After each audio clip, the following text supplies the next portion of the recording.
So, when I put this image up on screen, what's the first thing that you think of? Do you have a sense of nostalgia for a game that you played during your childhood? Perhaps you're a little confused as to why there's a video game up on screen right now. Well, I'll tell you how I feel. I feel incredibly attracted. In fact, this is an incredibly attractive image to me. But so is this and this too. But what's going on? I actually am talking about physical attractiveness, but not just about the characters that were on screen. Promise you, it'll take at least a decade before I start being attracted to virtual girls instead of real girls. But things like these games, especially this one, and this one too, are completely unattractive to me. They have bland and dry coloring, the composition is all off, and Snow White looks like she took a little too many brownies from the bar at the ball. But in the context of video games, if you saw this at a store, you probably wouldn't want to buy any of these. All of these are incredibly unattractive games, and none of them really capture your attention. But thankfully, in every video game store, there's at least one good game waiting for you. In the context of this game, Zelda Tears of the Kingdom, it's incredibly attractive to me. Again, not because of who is on the cover, but because of the cover itself. It's vibrant, it's complex, and has colors that pop out to me. But don't just take it from me, take it from the stats. Zelda Tears of the Kingdom has sold over 21 million units in its lifetime. It has a 97% review score on Metacritic, and of course, and most importantly, it's loved by our very own Dr. Kajo of the Psych department. But something that's actually really interesting is the fact that many people who bought this game didn't know if the game would actually be good. They just saw the cover and the cover looked appealing to them. And you would think that this is an irresponsible way to go about buying your video games. Just looking at the cover shouldn't tell you everything and you should do your own background research. But something that's actually very interesting is that animals in Animal Kingdom have been doing this forever.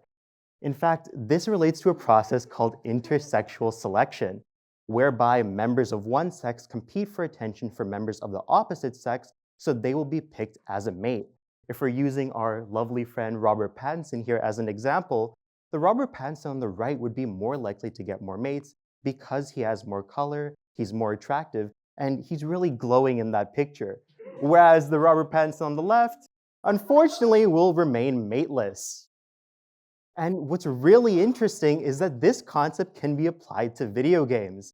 In fact, in a study done by Fan and colleagues, they found that your impression of a video game is first determined by how a cover looks. If a cover is more complex, vibrant, and visually appealing, you're more likely to think that that video game is more well-designed and is a better video game in general. And of course, if we're looking up on the screen at Hollow Knight, that's a gorgeous cover. So you're going to think that video game is incredibly good. And this brings us to the point that all video games are in constant intersexual competition with one another, always competing for your attention as a potential member of the opposite sex so that you will buy the video game yourself. But this brings us to an interesting problem.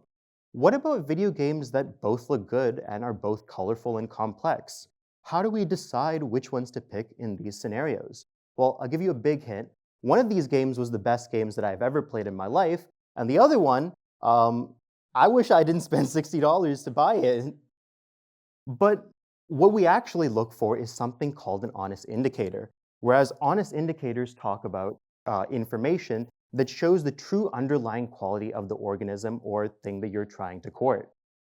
Video games do this all the time, where they'll put a logo that says it's the game of the year. So if a game has been nominated for Game of the Year, it's more likely to act as an honest indicator that this is an incredible game. Same thing with publishers. This publisher in particular has put out a string of horrible games and you should never buy from them. Again, acting as an honest indicator. Finally, the logo of a game can be an important honest indicator that this game will be incredible. I can guarantee you, if you put this logo on a trash can, that'll be a damn fine trash can. But bringing this all together, it becomes really important how we choose our video games, especially for us right now. And once you become adults, be sure to choose your video games carefully because you don't want your kid getting a terrible video game. Don't just choose what's most colorful, don't just choose what's most vibrant, look for those honest indicators.